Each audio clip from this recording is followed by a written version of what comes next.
বন্ধুরা দেখেন আমার বাড়ির অবস্থা।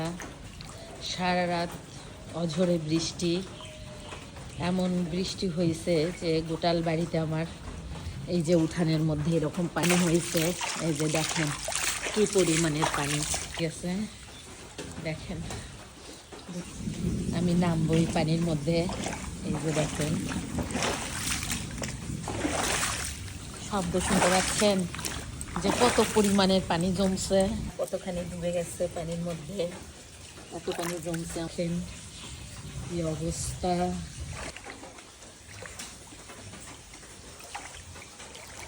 দেখেন কি পরিমাণ পানি, কত দূর পর্যন্ত পানি উঠছে।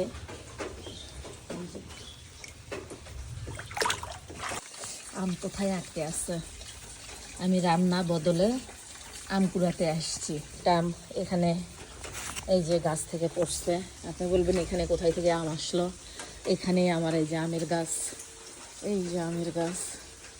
আর এই আমগুলো ফেলে দেওয়ার মতো না, কেননা ছোটো থেকেই খেতে সেই মজা। এই আমগুলো মিষ্টি আম বলে, কাঁচা মিঠা আম বলে। এই যে আবার এই পানির মধ্যে নামবো, নেমে আমি ঘরে যাব। এই যে এখানে আম কুড়ে রেখে দিয়েছি।